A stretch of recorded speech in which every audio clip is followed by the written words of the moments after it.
আসসালামু আলাইকুম ভিউয়ার্স, কেমন আছেন সবাই? আশা করি আপনারা সবাই ভালো আছেন। তো প্রথমেই আমার ভিডিওটা শুরু করার আগে বলে নিতে চাই যে ভাই, আপনারা সবার মনে একটা প্রশ্ন জাগতে পারে যে আসলে ভিডিও দেখতে আসলাম, তো মানুষটা কোথায় আর ওনার পিছনে সুন্দর একটা ব্যাকগ্রাউন্ডই কোথায়? তো যাই হোক, আসলে বলে নিই আমি ছোটোখাটো একজন ইউটিউবার, যার কারণে আমার কাছে এত পরিমাণ টাকা পয়সা নেই যে আমি ক্যামেরা দিয়ে ভিডিও শ্যুট করতে পারি এবং পিছনে আপনাদের জন্য খুব ভালো একটা ব্যাকগ্রাউন্ড রাখতে পারি। তো এটা নিয়ে কোনো প্রবলেম হবে না আশা করি, কারণ আসলে ভিডিওর ব্যাকগ্রাউন্ডের চাইতে ভিডিওর কথাগুলো বেশি মূল্যবান। তো যারা আজকে আমার ভিডিওটা দেখছেন তারা অবশ্যই, আমার মনে হয় যে ইউটিউবিং করছেন অলরেডি অথবা নতুন ইউটিউবিং শুরু করবেন বলে ভাবছেন। তো আজকের ভিডিওটা তাদের জন্য বেশি হেল্পফুল হতে চলেছে, তো অবশ্যই ভিডিওটা শেষ পর্যন্ত দেখবেন। তো যাই হোক, সময় নষ্ট না করে মূল কথায় আসি। তো সবার আগে যে জিনিসটা আপনাকে বুঝতে হবে সেটা হচ্ছে ইউটিউব কী, আসলে ইউটিউব জিনিসটা কী। তো এটার সোজা কথার উত্তর দিতে গেলে আমি বলবো যে ইউটিউব হচ্ছে একটা অনলাইন প্ল্যাটফর্ম, যেখানে আমরা বিভিন্ন ধরনের ভিডিও দেখে থাকি, তার সাথে অডিও। তো সহজ কথায় বলতে গেলে ইউটিউব একটা অনলাইন প্ল্যাটফর্ম যেখানে সবাই ভিডিও আপলোড করে থাকে এবং তার মাঝে কিছু ভিউয়ার্স থাকে যারা ভিডিওগুলো দেখে থাকে। যাই হোক, ভিউয়ার্সের কথা বলে ফেললাম, এখন কথা হচ্ছে ইউটিউব কন্টেন্ট ক্রিয়েটরদের নিয়ে। তো কন্টেন্ট ক্রিয়েটর কারা বা কন্টেন্ট ক্রিয়েট কেন করবেন আপনারা? তো আসলে সবার আগে বলে নিই, ইউটিউব একটা স্বাধীন প্ল্যাটফর্ম যেখানে আপনি কাজ করবেন এবং এখান থেকে টাকা ইনকাম করবেন। তো দেখেন, আমরা অনেকে অনেক কিছু করে থাকি, কেউ চাকরি করি, কেউ ব্যবসা করি, বা সবাই কোনো না কোনো পেশার সাথে অবশ্যই জড়িত।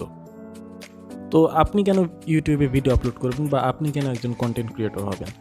তো এটার অনেক গুরুত্ব রয়েছে, কারণ কন্টেন্ট ক্রিয়েটররা কিন্তু ইউটিউবে কন্টেন্ট ক্রিয়েশনের মাধ্যমে টাকা ইনকাম করে থাকে। তো আপনিও যদি টাকা ইনকাম করতে চান বা এটাকে আপনি একটা পেশা হিসাবে নিতে চান, তাহলে অবশ্যই আপনারও ইউটিউবিং করা উচিত। এভাবে ইউটিউবে কন্টেন্ট আপলোড করে আপনিও টাকা ইনকাম করতে পারেন, এমনকি আপনি নিজেও এটাকে একটা পেশা হিসাবে নিতে পারেন। তবে পেশা হিসেবে যেহেতু কথাটা বললাম ইউটিউবিং করবেন, তো তার আগে কিছু বিষয় ক্লিয়ার করা উচিত। আসলে ইউটিউব যে আপনি আজ থেকে শুরু করবেন, আজ থেকে যে ইনকাম করা শুরু করবেন, ইউটিউবটা কিন্তু এমন না। ইউটিউবের কিছু রুলস রয়েছে, যেমন 1 বছরের মধ্যে 1000 সাবস্ক্রাইবার পূরণ করতে হয় এবং 4000 ঘন্টা ওয়াচ টাইম পূরণ করতে হয়। এরপর আপনি মনিটাইজেশনের জন্য আবেদন করতে পারবেন। এবং এর মাঝেও অনেকগুলো প্রসেস রয়েছে, যেটা এই ভিডিওর মধ্যে বলা সম্ভব না, বললে ভিডিওর লেন্থটা অনেক বেড়ে যাবে। এটা তৈরি করার পিছনে আমার মূল উদ্দেশ্য হচ্ছে যে ইউটিউব সম্পর্কে আপনাদেরকে কিছু ধারণা দেয়া, বা ইউটিউব থেকেও যে আসলে টাকা ইনকাম করা যায় বা ইউটিউবটাকেও যে একটা পেশা হিসেবে নেওয়া যায়, এই জিনিসটা শুধু আপনাদের মাঝে পৌঁছে দেওয়ার জন্য আজকের এই ভিডিওটা তৈরি করা। তো যাই হোক, আসলে আমরা যারা ইউটিউবে কন্টেন্ট ক্রিয়েট করতে চাই বা কন্টেন্ট ক্রিয়েটর হতে চাই, তো সবার মনের মধ্যে সবার প্রথমে একটা প্রশ্নই আসে যে আমরা আসলে কোন বিষয়টা নিয়ে ইউটিউবে ভিডিও আপলোড করব। তো এর সহজ উত্তর হচ্ছে, দেখেন ভাই, আপনি যখন একজন ভিউয়ার্স হিসেবে ইউটিউবে ঢুকেন, তো আপনি ইউটিউবে ঢুকে কী করেন? আপনি ইউটিউবে কী দেখে থাকেন? আপনি হয় নাটক দেখছেন, না হয় সিনেমা দেখছেন, না হয় গেমিং ভিডিও দেখছেন, মানে যে কোনো কিছু আপনি দেখতে পারেন। তো আপনার চিন্তাভাবনাটা এইরকম যে আসলে দেখেন, আমি শুরুতেই বলে নিয়েছি যে ইউটিউব হচ্ছে একটা স্বাধীন প্ল্যাটফর্ম। এখানে আপনি যে কোনো বিষয় নিয়ে ভিডিও আপলোড করতে পারেন, এমনকি চাইলে আপনি যে কোনো বিষয় নিয়ে ভিডিও ইউটিউবে সার্চ দিলেই পেয়ে যাবেন। তো এর জন্য আসলে এত মাথা ব্যথা নেই। তো সবার আগে আপনাকে দেখতে হবে ভাই, আপনি কোন জিনিসটা ভালো বুঝছেন বা আপনি কোন জিনিসটা ভালো করছেন। সবার আগে আপনার নিজেকে, আপনার নিজের ট্যালেন্টটা খুঁজে বের করতে হবে যে আমার এই ট্যালেন্টটা আছে, আমি এই বিষয়টা নিয়ে ইউটিউবে কাজ করতে পারি। যদি আপনি গান গাইতে পারেন, ইয়েস, আপনি গান গান এবং সেই গানের ভিডিও ধারণ করুন, ইউটিউবে আপলোড করুন।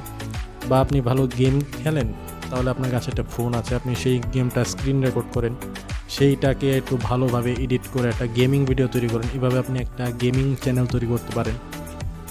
আবার অনেকে আছে ইউটিউবে বিভিন্ন ধরনের পণ্যের রিভিউ করে থাকে, যেমন যে কোনো কিছু হতে পারে, সেটা একটা ফোনের রিভিউ হতে পারে আমি এখন বর্তমানে যে মাইক্রোফোন দিয়ে কথা বলছি, এই মাইক্রোফোনেরও অনেকে রিভিউ করে থাকেন।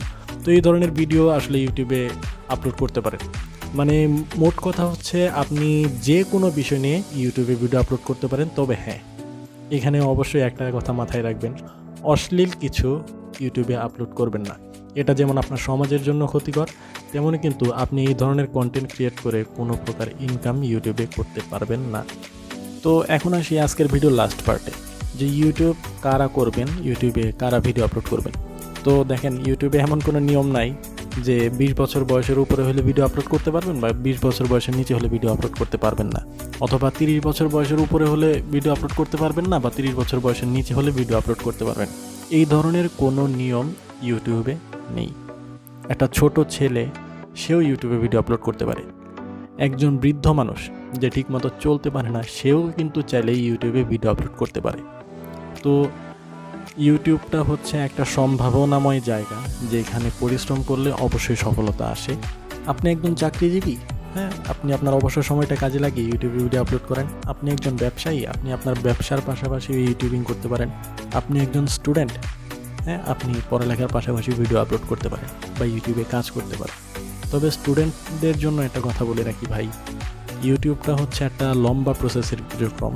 তো এইখানে খুব সহজেই সফলতা আসে না। যদিও কারো ভিডিও ভাইরাল হয়ে যায় সেটা হয় একটা ভিডিও ভাইরাল বা 2টা ভিডিও ভাইরাল। এই 1-2টা ভিডিও ভাইরাল করে কিন্তু আপনি বড় ইউটিউবার হতে পারবেন না বা এটা থেকে আপনি কন্টিনিউয়াসলি ইনকাম করতে পারবেন না। তো এর জন্য যারা স্টুডেন্ট আছেন তারা অবশ্যই মাথায় রাখবেন যে পড়ালেখাটা ভাই সবার আগে।